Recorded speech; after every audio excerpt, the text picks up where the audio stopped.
Hey there kids, it's not your dad, but your LoreDad. In this video, we're going to look at an iconic dead mod, Krasnacht, Twilight of the Gods. This mod was a trailblazer in the sense that it was the first Kaiserreich continuation mod, where the lore of this scenario itself is meant to be a direct continuation of Kaiserreich.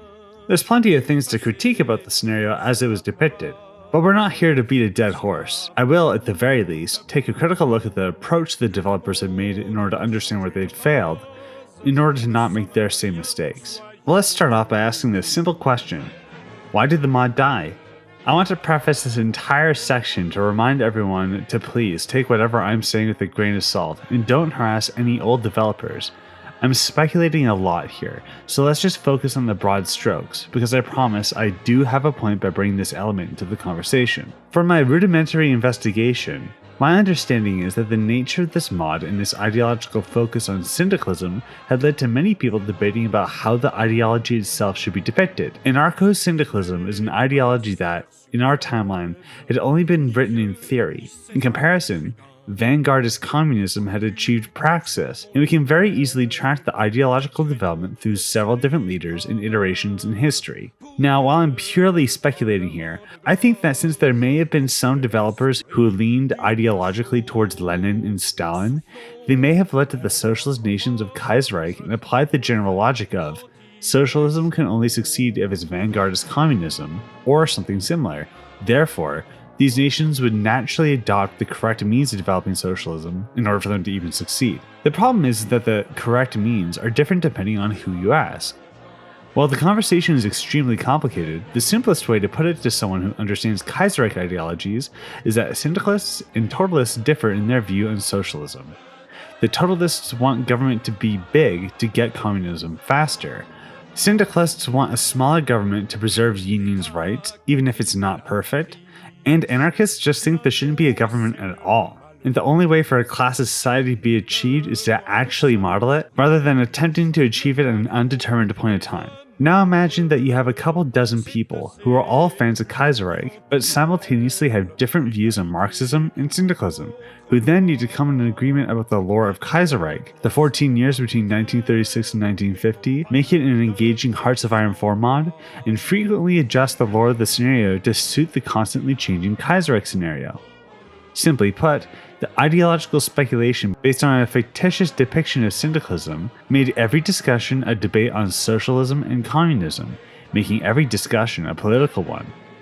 Thus, the infighting would begin, development would go nowhere, people would leave, new leadership would take over and try to steer the ship, only for the cycle to continue anew. Okay, so we get it. What's the problem, right? Like, why am I bringing all this up?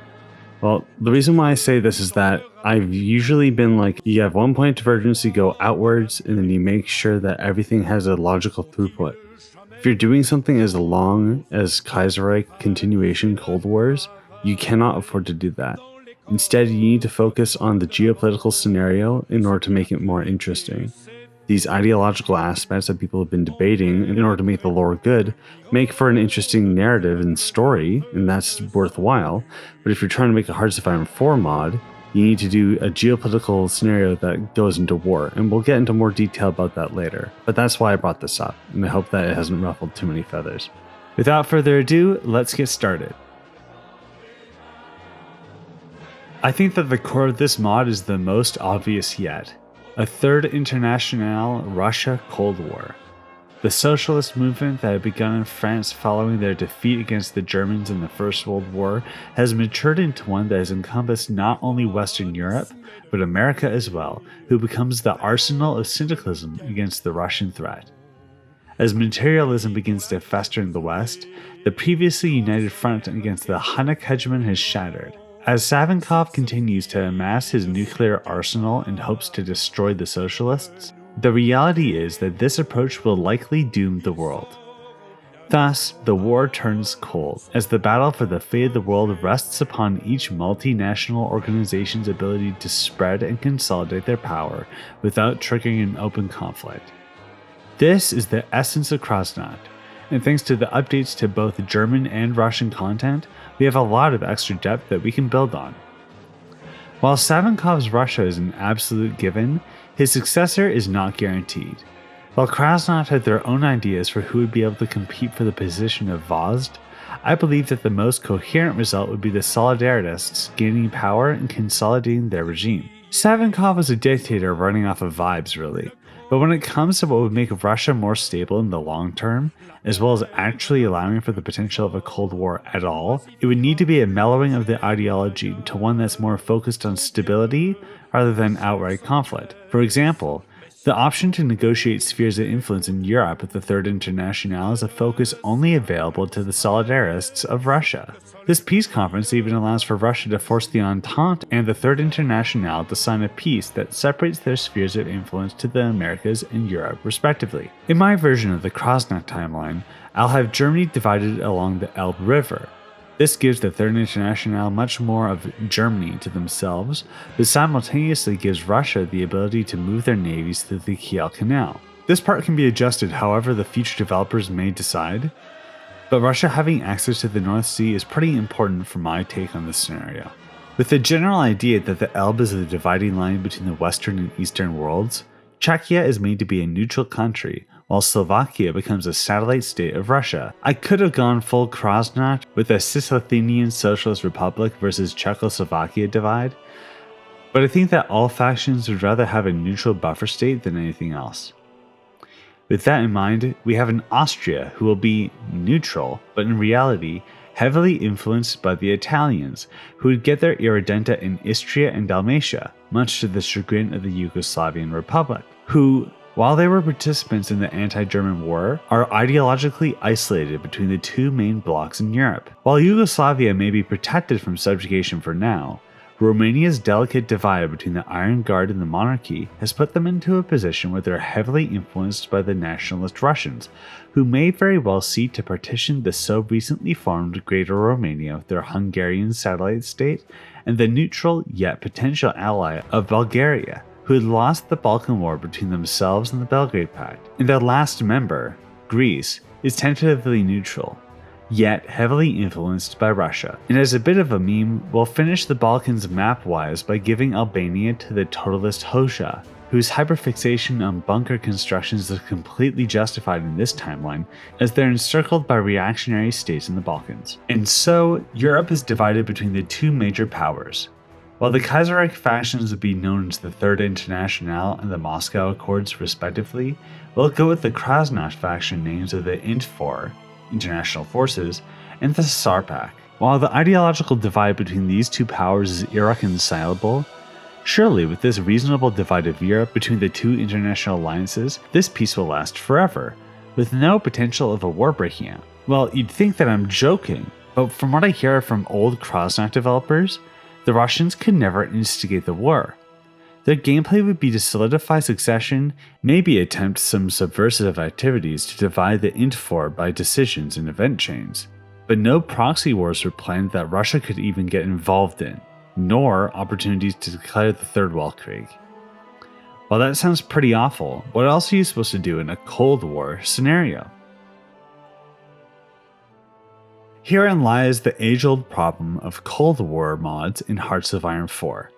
Hearts of Iron 4 is a World War II game, but Cold Wars are meant to avoid war entirely. Despite any wars with a nuclear-capable opponent meaning nuclear annihilation of the entire world, the New Order managed to make the game fun. However, its enjoyment is completely reliant on its narrative. If I could show my political bias for a minute, I would not be able to stand a Western Democratic Socialism good, Russia bad narrative mod. I believe that the best potential for this mod is to take a design approach like Thousand Week Ranks, where a Cold War gameplay element could be pursued by the player, or it could easily turn into a total war after a short amount of build-up. There's also the factor about the start date. If we do a TNO mutually assured destruction narrative mod, we're stuck in a situation where we need to write out lore for another 10 years of history, and the further we get away from Kaiserreich explaining divergence, the worse it'll be for all of us. Instead, a Thousand Week Reich approach lets us stay extremely close to Kaiserreich's natural endpoint content-wise, and keep with the original start year, 1950. Therefore, we'll go with a 1950 start date and a Thousand Week Reich style approach to the design. Without further ado, let's delve into how I would design Krasnacht. While saying that we're taking a TWR approach is all well and good, it's a very difficult balancing act to do. Looking at the way the factions are currently balanced out, with most of the industrialized world all in one faction, there's basically no way for the Russians to win. However, there's a really quick fix for this. I believe that the socialist Western powers would not be united in their foreign policy. While these nations all claim to be fighting for the liberation of the worker and have fought alongside their comrades against the German menace, there were several nations who, arguably, were only using this rhetoric to gain power and would instead focus on their own nation's security rather than internationalism. The best example of this that I can think of is Italy. While I'm once again using Yes Man as a leader in an alternate history, I believe that this is a perfect way to instigate some trouble in paradise for the Third Internationale. For those who aren't aware, due to the point divergence in Kaiserreich, the IRL fashionista instead becomes a totalist. He would have similar ambitions as in our timeline, such as claiming Italian irredenta of Tyrol, Istria, and Dalmatia, but also has aims to conquer Corsica. In our history, Corsica was a Genoese province who had historically been extremely rebellious.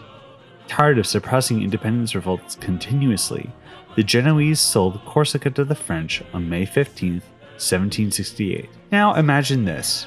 You're the Commune of France, the leader of the Third Internationale. Corsica has remained in the Algiers regime's hands, but now, after a successful naval invasion, your alliance has snatched it back from their reactionary hands. It's natural to assume that this territory would return to your nation, but your Italian allies would seek to reconquer it.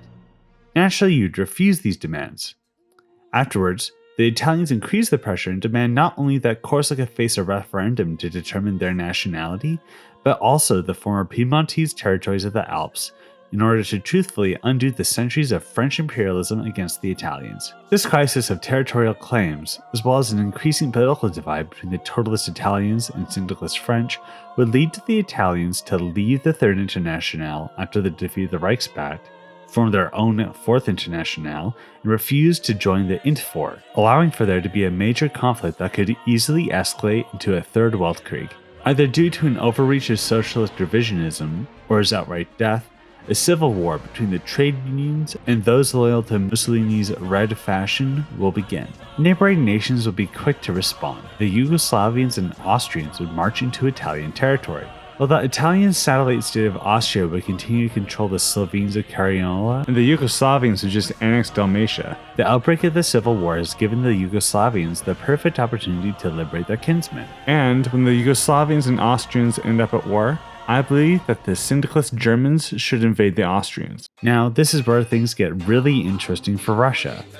Since Russia is a nationalistic republic and is also Slavic, they would certainly be inclined to support a pan-Slavic Yugoslavia in uniting with their kin. However, they are not ideological allies.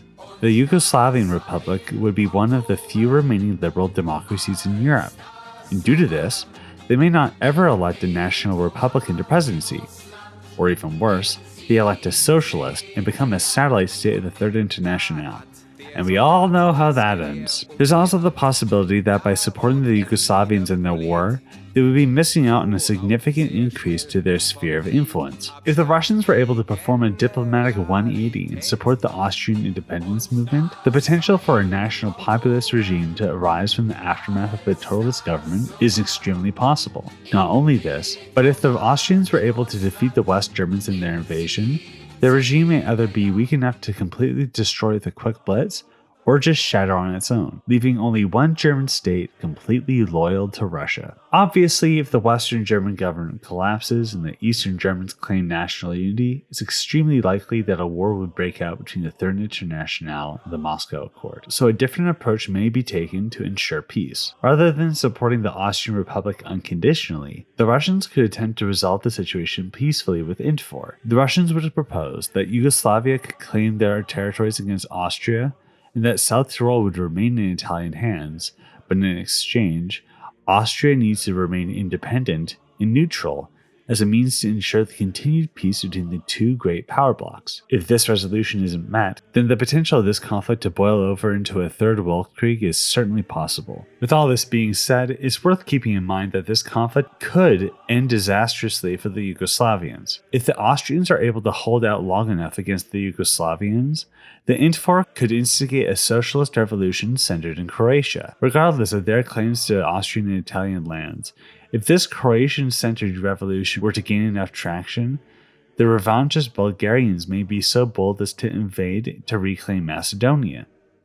An escalation in this direction could lead to an Intfor favorable peace, where Yugoslavia is split in half between a Croatian-centered socialist half and a Russian-aligned Serbian-centered half. Similarly, if the Russian player rejects this peace, the possibility for this regional conflict to spill over into a world war is nearly guaranteed. And this is only one of many conflicts that could be sprinkled all over the world that would allow for the player to determine exactly when their third Weltkrieg would begin, if at all.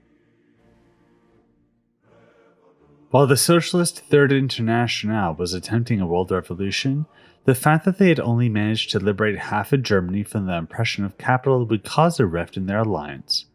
We've already talked about how Italy could just straight up refuse to collaborate further with the rest of the Internationale, but how would the rest of these nations react? The French, I imagine, would remain syndicalist, and while they would definitely be the most stable of the European socialist states, disagreements in foreign policy and working standards could lead the workers' councils that make up the Council Republic to strike. In our history's Soviet Union, Lenin had banned the unions from striking. However, ideologically, syndicalism would require for the unions to be able to strike. What good is a council republic if the worker councils can't advocate for themselves? While I'm not certain why this may occur, it's certainly a great way to explore the character of a French socialist republic. Will they acquiesce to the union's demands and attempt to compromise with the collective? Or would a greater vision get in the way of the concerns of the unions? What vision could this be? Would it be in response to the continued expansion of Russian influence? Maybe it could be in response to the French beginning to forge a greater union to match the Russian threat. Turtleneck Man, much like Yes Man, is the leader of the totalist faction in his country of Britain. While they would both be equally authoritarian, Turtleneck Man would not be pursuing any sort of British national identity. Instead, he would be one of the strongest advocates for a European Union. The fact that France would be considering political integration with the controversial totalist of Turtleneck Man may be the cause of the strikes in the French mainland. If the French were to begin to adopt totalist-style reforms in order to better integrate themselves with the British, then there would be significant unrest in their country. The same would go for Britain too. If the maximalists begin to reduce the power that they hold over the country for the sake of integration, a coup by hardliners may cause the British to completely isolate themselves away from the French bloc altogether. The French player in this instance would be doing their best to facilitate a return to syndicalism, while the Russian player would want to increase radicalism in both of these countries in order to divide and conquer them. It's for this reason that I believe the first era of gameplay should be centered around the formation of a European Union.